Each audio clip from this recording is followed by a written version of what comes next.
Hi, Assalamualaikum warahmatullahi ta'ala wabarakatuh. My name is Muhammad Sheikh Ibrahim. I am from BSSW3A. First question.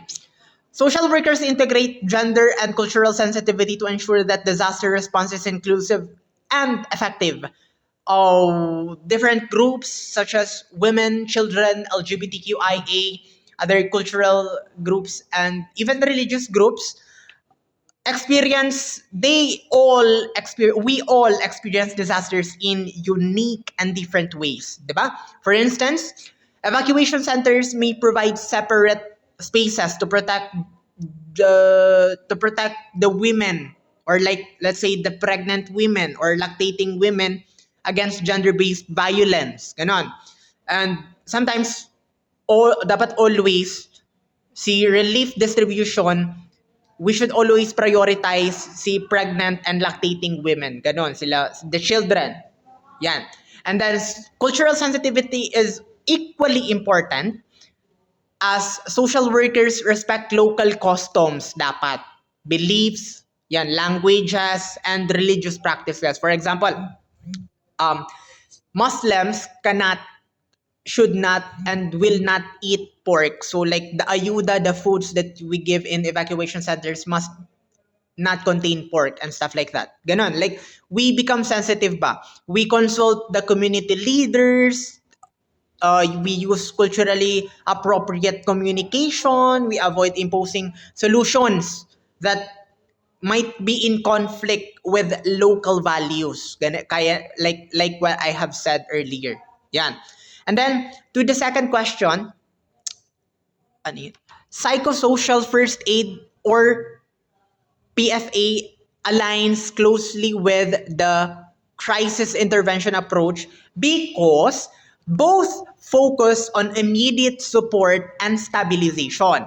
The goal is to reduce emotional distress, restore functioning, and prevent long-term psychological harm. CPFA, it provides comfort,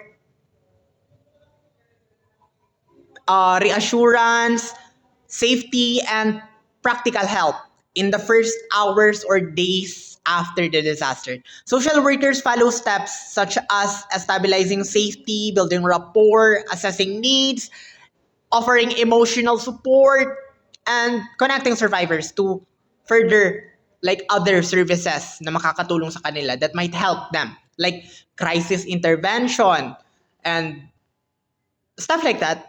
PFA also provide deep psychological processing in the moment, in the moment of after ng disaster, like a day talaga, like very very close right after the disaster. We prioritize immediate stabilization and helping survivors regain a sense of control para hindi na sila mas like kasi after the disaster, people like the victims will be like tulala na lang ganyan, like they are not in themselves. So like CPFA, it helps in making them regain control to their selves. And yun, it's practical, field ready if we do that, ganon. Finally, the third is systems theory. It helps social workers understand survivors' behavior by seeing individuals as part of the system or of an interconnected system. Like, example, see family, see community, institutions, see culture, even see culture, yes. Disasters, now if disaster enters the community, diba, it often disrupts the functioning community. Diba? Like if one goes down, the other goes down. That's what usually happens, diba? And then when that happens, behaviors like panic, withdrawal, or confusion, it may reflect both personal personal trauma and breakdowns in social support systems or networks, diba? So, system theory encourages social workers to assess how these systems interact and influence coping mechanism or coping intervention.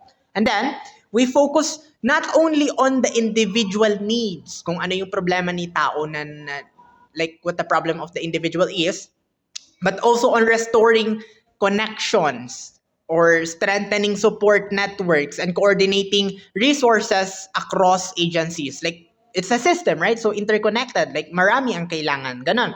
It's a holistic perspective, di ba? It allows social workers to respond more effectively to the complex realities of the survivors, survivors, yung fini-face ni survivor na kumbaga kahirapan, ganun. So like parang in conclusion, number one, integrating gender and cultural sensitivity, applying psychosocial first aid within the crisis intervention framework, and using system-based perspective, it all enables social workers to deliver disaster response that is compassionate, practical, and then context aware.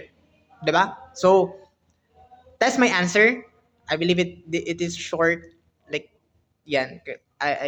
Yun lang po. Thank you so much. Good night and have a great day. Have a great night po pala.